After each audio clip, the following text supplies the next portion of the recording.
bị ấy rồi. Đấy, buộc nó hơi lệch rồi. Để xem cái đấy là ăn đấy ngay. Quay chưa? Rồi.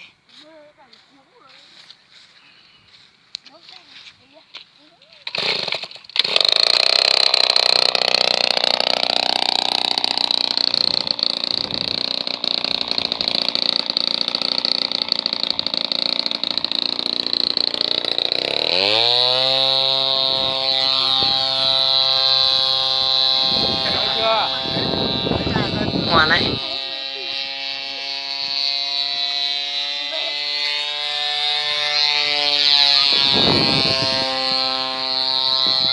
Có đen không? Không đen lắm.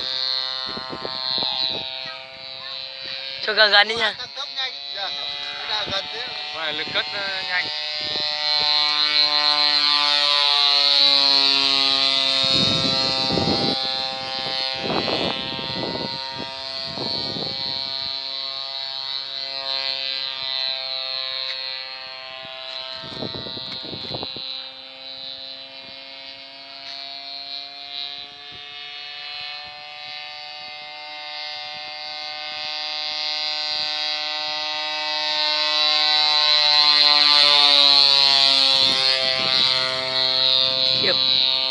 Kêu to nhỉ.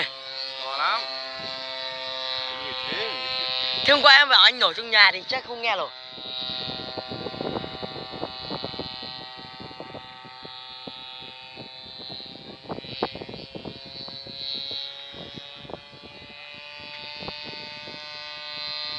Có nhìn thấy máy bay đâu? Đây. Quay qua nhìn lên đâu?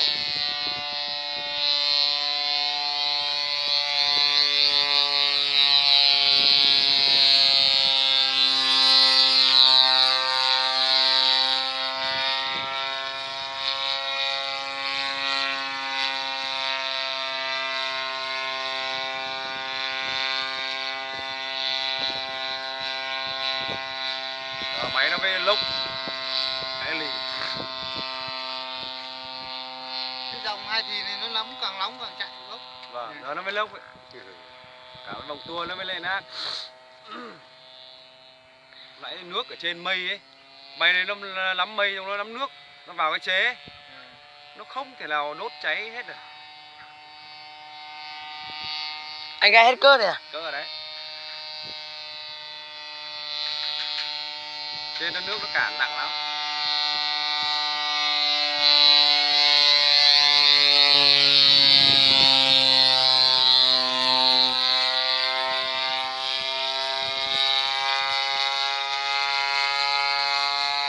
Cho thấp xuống ấy.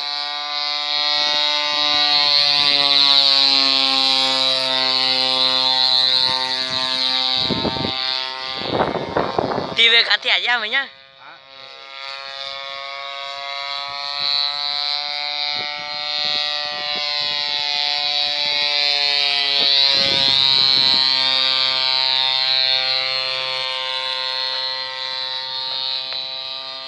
Con này mà hàng khu inox mà mỏng nhất là không được. Không được, nặng. Nhôm là nhẹ nhất. Trọng lượng làm sao càng nhẹ càng nhanh lên. Đấy, nó cất càng nhanh, anh hiểu không?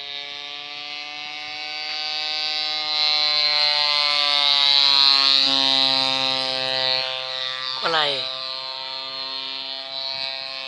bay nhanh hơn con su nhỉ? Không nhanh hơn được. Không nhanh hơn à?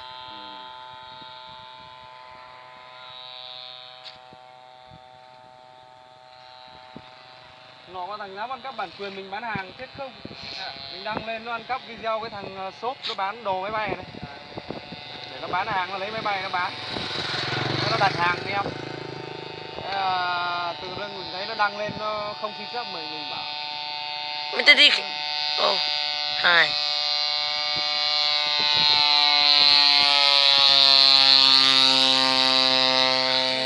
Nó lại nhờ anh làm hộ xong nó lại đưa nó bán à? Là em sẽ đặt hàng anh. Nhưng mà cái giá nó xẻo bèo vào, thế tôi làm như thế tôi không có công, thôi tôi chả làm nữa.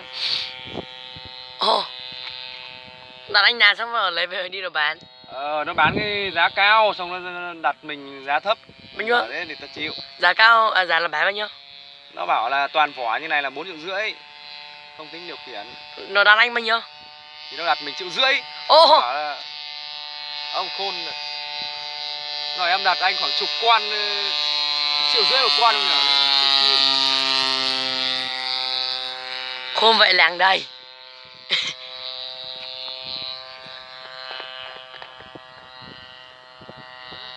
Nó lấy video của anh đăng lên à? Mày cứ vào ngay chỗ đây, hôm nọ tao bắt nó xóa rồi. Nó xóa luôn. Xóa rồi. Nó có dán đặt nữa không? Không ấy. Nó cất nhỉ. Nó ở trên Hà Nội à? Thế nó về lấy à hay là mình lại chuyển cho nó? Nó chuyển cho nó.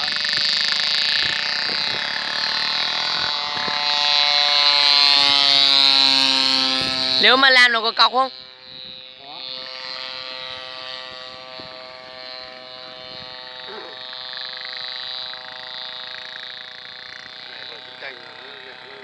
Có. Hai quả lựu đạn. Chết bao nhiêu đấy.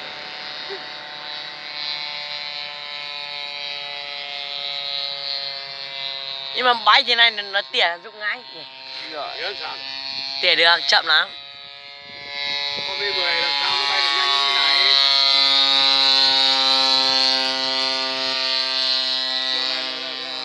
Cái này nó giống cái kiểu OV10.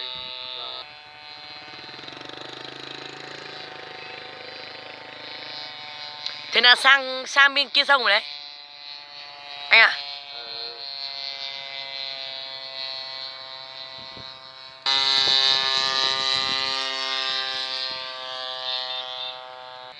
Khó thì là gì bọn nó bình luận lung tung thế. Mày xem và xem cái phần của ta 1.500 người xem rồi. Em biết rồi.